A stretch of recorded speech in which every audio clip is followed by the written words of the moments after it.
এটা তো থাকবে। আমি এটা বিশাল সমস্যা হয়ে যাবে। থাকবে না, এটা তো একটা শহরে যদি 50 বছর ধরে হসপিটাল চলে থাকে, এটা শহর একটা এটা বহু এরিয়া নেই। এখানে চন্দ্রগুপ্তে শুরু করে দিয়ে মহানতে শুরু করে এখানে ডিস্ট্রিক্ট এরিয়া ডিস্ট্রিক্ট হসপিটাল সেটা আরও বেশি এরিয়া কভার করছে। আপনি আসছেন সাউথ থেকে, আসছে আপনার সিপাহীজলা, আসছে আপনার সেটাও আছে। এখন এটুকু ঠিক যে প্রয়োজনটা কি, প্রয়োজনে তো আজকে দেখা যাচ্ছে দুটো হসপিটাল থাকে, তবু তো কিছুটা আপনার মানে ম্যানেজ হচ্ছে। এটাও থাকবে তো স্যার, এটা একটা ভেন্যু হয়ে যাবে, নাম ত্যাগ করতে, হ্যাঁ নাম ত্যাগ করতে ছিল। সেটা ধরুন যেখানে এখানে মেনটেন্সের প্রশ্ন হচ্ছে ডিস্ট্রিক্ট হসপিটাল, আমি সিএস দিদিবার ভিজিটও করেছে, এগুলো নিয়ে পরিকল্পনা হয়েছে টোটাল কি করে পুরা মানে এসিটাকে টোটাল সেন্ট্রাল এসি করা যায়, এই সমস্ত কিছু নিয়ে একটা প্রসেসও আপনারা বলতে পারবেন এবং কী হয়েছে না এটা আলোচনা হয়েছে সেম সাহেবের দিয়েছে। সেটা নিয়ে এখন কী পর্যায়ে আছে সেটা যতটুকু আমার মনে করে সেন্ট্রাল এসি হলে পরে এখানে প্রবলেম থেকে যাবে স্যার, কারণ সেন্ট্রাল এসির উপর যেগুলি সিস্টেম আছে ইঞ্জিনিয়ারিং সিস্টেমের মধ্যে এখানে কোনো সিস্টেম ফলো করা হয়নি। আমার বিরুদ্ধে আমার ব্যক্তিগত বিরুদ্ধে এখন কিছু জমা দিয়েছিল আমরা মিলেছি তো তার ড্রয়িং তো আমাদের নেই, আমরা সঙ্গে মডিফিকেশন কী কী করতে হবে টোটালটাই আমরা সিএসকে দিয়েছি। এখন সেই অনুযায়ী উনি এসএসসি এর সঙ্গে বোধহয় মিটিংও করেছেন এবং ওরা এসেছিল আমাদের কাছে। মিটিংয়ের রেজাল্ট আমি জানি না কি, ওদের কাছে উনি বলেছিলেন যে ওরা যাতে মানে ফ্রি অফ কস্ট করে দেয়। এইচএসসি এর বক্তব্য কাজটা কমপ্লিট করেছে অনেক বছর আগে। আপনারা ক্লিয়ারেন্স দিয়েছেন, পিডব্লিউডি অ্যাকসেপ্টেন্স দিয়েছে, অ্যাকর্ডিংলি গভর্নমেন্ট এটা রিসিভ করেছে হসপিটালটা। আমি ডিটেলস আলাপ করেছি, বুঝলেন তো, আপনার জন্য ফাইল আছে পিডব্লিউডি থেকে আপনারা অ্যাকসেপ্টেশন দিয়েছেন। আর সবচেয়ে মজার ব্যাপার হচ্ছে কি জানেন, ব্যাপার হচ্ছে হেলথ ডিপার্টমেন্ট মানে কোন ডিসিশন নেওয়ার কোন ডিসিশন, বাট কী করা যায়, কি রাস্তা আছে সেগুলো ডিসিশন নিয়ে ম্যানেজ সেটা নিয়ে অথরিটির সঙ্গে কথা বলি, ঠিক আছে?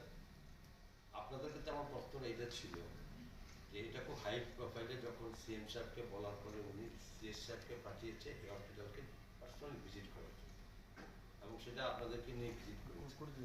এরকম ঠিক করা যে যে অবস্থায় এই বিল্ডিং করা আছে এটাকে কোনো অবস্থাতে রোগী থাকার মতো না, এটা সবাই আমরা ফিল করছি। এই মুহূর্তে যেটুকু করার জন্য মানে করলে থাকার ব্যবস্থা করা যাবে সেই জন্যর মধ্যে আপনাদের মধ্যে কি কমিটি আপনাদের প্রপোজালটা কিছু, সেই প্রপোজাল সম্পর্কে আপনারা কোনো রকম লেটেস্ট কিছু পেয়েছেন ডাইরেকশন কোনো হয়েছে না এটা স্যার? লেটেস্ট বলতে এটা আমরা যখন ড্রয়িংটা করে সাবমিট করলাম তারপরে তো হেলথের থেকে ওই ড্রয়িংগুলো ওনারা পাঠিয়েছেন আগের এজেন্সিকে। আগের এজেন্সির ড্রয়িংগুলো বুঝতে পারছিল না, আমি ডেকে আবার ড্রয়িংগুলো সব বুঝিয়ে দিয়েছি, আবার আমি প্রিন্ট করে পাঠিয়েছি। তখনও যদি জানতাম। আপনাদের কাছে এরকম কিছু আছে স্যার? এই আপনাদের পরে আমার কাছে আপনাদের হেলথে কিছু নেই, এটা সিএম না না সাথে আছে ড্রয়িং যেটা মডিফিকেশন আমাদের তো এটা ইস্যুই নেই, আমরা শুধু সিএসআর এর সঙ্গে ভিজিটে আসার পরে ওনার ডিরেকশনে ওনার একটা আছে মিটিং ওই ভিজিটে আমিও ছিলাম, টেকনিক্যাল গাইডেন্সটা আমরা করে দিচ্ছি। এবং স্যার কি আপনারা করতে চাচ্ছেন বা করবেন, যদি কিছুই না করেন সেটা নিয়ে আমরা সিএম সাহেবের কাছে প্রেজেন্টেশন দেব। স্যার এখানে আমার মনে আবার এই জন্য আজকে মিটিংটা রাখা, কারণ এখানে আমরা জানতে হবে তাকে বেসিকটা জানতে হবে আমার কি আছে, what is the position. Sir আমি একটু বলি স্যার, এখানে বেসিক্যালি হেলথ এবং পিডব্লিউডি সম্ভবত সবাই ভাবছে এইচএসসিএল করবে এটাকে, আর এইচএসসিএল ধোয়া করছে কথা আপনি যেটা বলেছেন। আমি এটা গভর্নমেন্ট ডিসিশন আমরা বাকি না এটাই স্যার, গভর্নমেন্ট ভাবলো তো আমাদের মাঝে ভাবছে, আমি তো বলেছিলাম ডিসিশন যেটা হয়েছিল এইচএসসিএল এর একটা সিকিউরিটি মানি আছে প্রায় 80-90 লাখ টাকা, সেই টাকাটা ইউটিলাইজ করে এই রিনোভেশন কাজগুলো যেটা নাকি এটা করা হইলো, এটা হচ্ছে টাকাটা কাছে আছে, টাকাটা হেলথ তো হেলথ এখন কি ভূমিকা নিচ্ছে এখানে মধ্যে?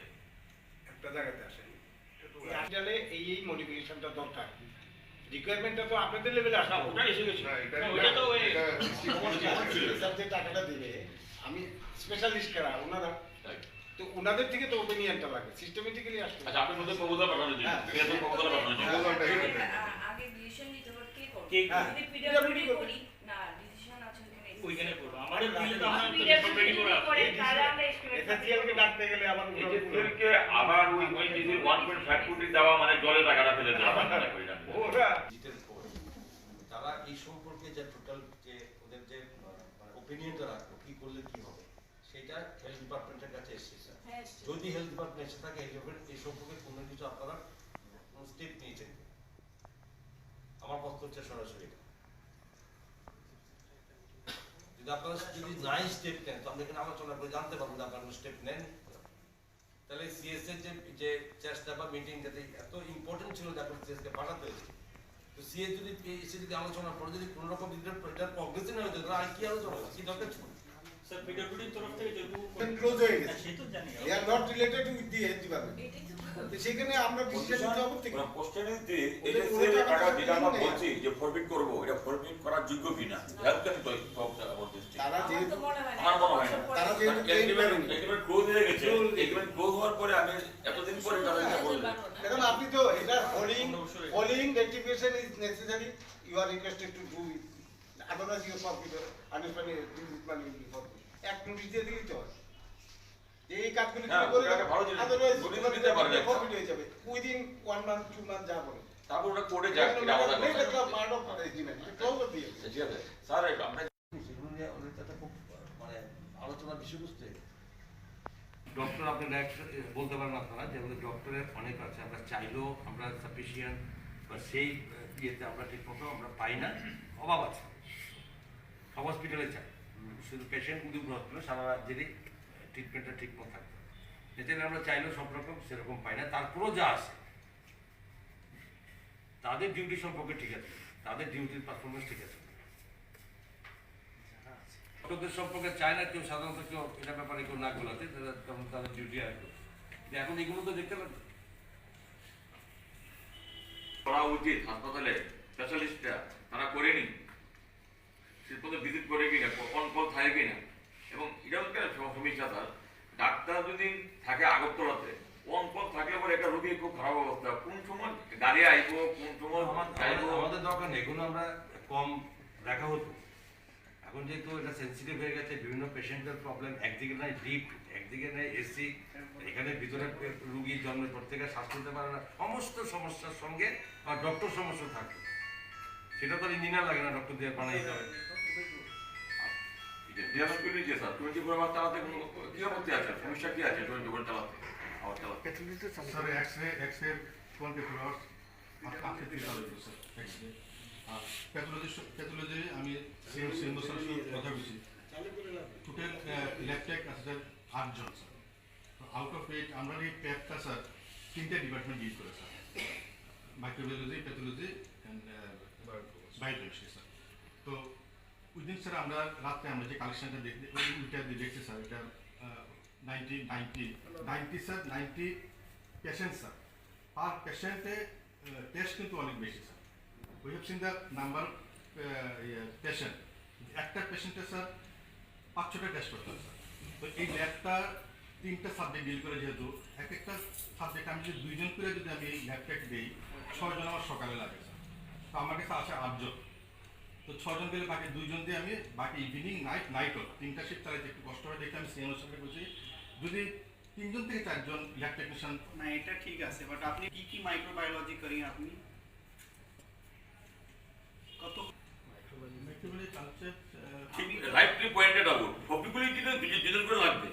কিছু যেখানে গিয়ে 100 জন থাকে এটার জন্য 2 জন লাগবে, যেখানে 1 জন হয় না এটার জন্য 2 জন লাগবে।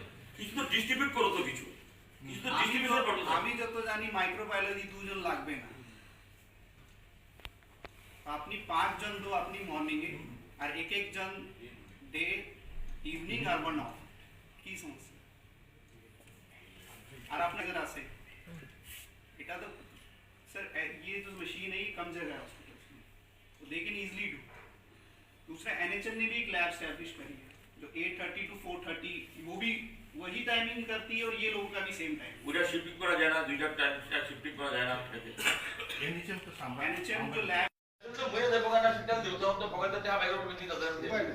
এভাবে দেখলে পরে এটা একটা বড় সমস্যা, বড় সমস্যা যে তেল তো স্টার্টিং রুগী নেওয়ার সময় নেবে, রুগী রাস্তাতে রুগী না তো সম্পূর্ণ তো একটা নম্বর পয়েন্ট তো ভালো কথা। আমি যে কথাটা তুললাম আগে, এটা জাস্ট এটা তো অবশ্যই আইতে লাগবে মধ্যখানে যে আপনার মাঝখানে 5টা আপনার অ্যাম্বুলেন্স থাকা সত্ত্বেও হসপিটাল থেকে অ্যাম্বুলেন্স সার্ভিস ছিল না, এটা